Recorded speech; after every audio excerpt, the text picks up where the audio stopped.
يا أيها الذين آمنوا لا تأكلوا أموالكم بينكم بالباطل إلا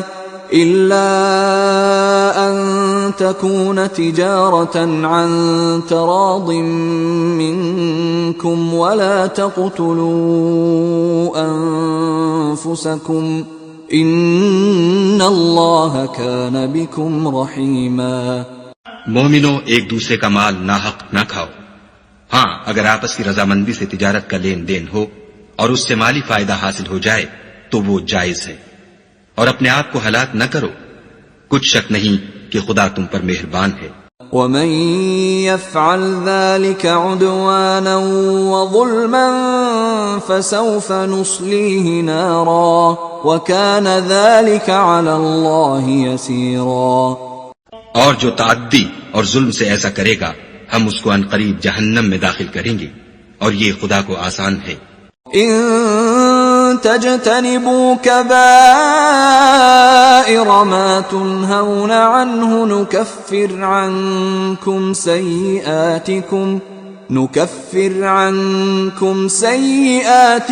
وندخلكم مدخلا كريما۔ اگر تم بڑے بڑے گناہوں سے جن سے تم کو منع کیا جاتا ہے اجتناب رکھو گے تو ہم تمہارے چھوٹے چھوٹے گناہ معاف کر دیں گے اور تمہیں عزت کے مکانوں میں داخل کریں گے۔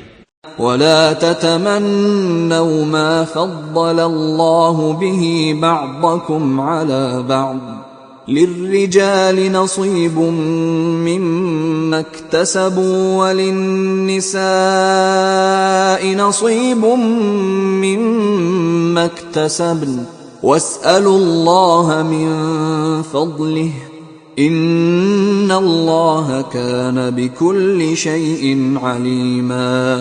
اور جس چیز میں خدا نے تم میں سے بعض کو بعض پر فضیلت دی ہے اس کی ہوس مت کرو۔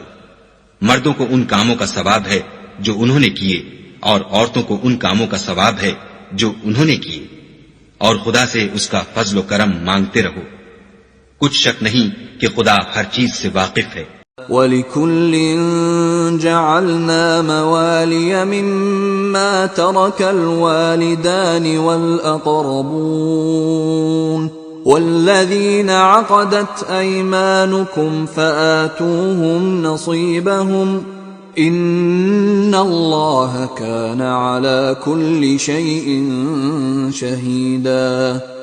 اور جو مال ماں باپ اور رشتہ دار چھوڑ مرے تو حقداروں میں تقسیم کر دو کہ ہم نے ہر ایک کے حقدار مقرر کر دیے ہیں، اور جن لوگوں سے تم عہد کر چکے ہو ان کو بھی ان کا حصہ دو، بے شک خدا ہر چیز کے سامنے ہے۔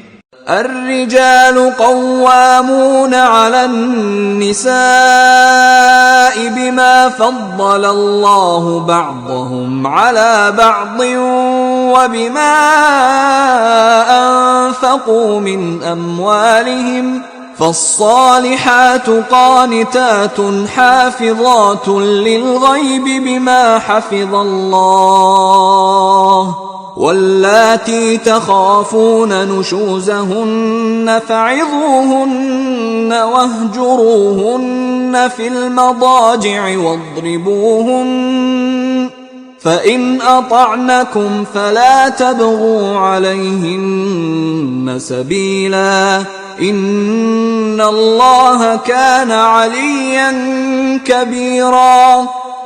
مرد عورتوں پر مسلط و حاکم ہے، اس لیے کہ خدا نے بعض کو بعض سے افضل بنایا ہے، اور اس لیے بھی کہ مرد اپنا مال خرچ کرتے ہیں تو جو نیک بیویاں ہیں وہ مردوں کے حکم پر چلتی ہیں اور ان کے پیٹھ پیچھے خدا کی حفاظت میں مال و آبرو کی خبرداری کرتی ہیں۔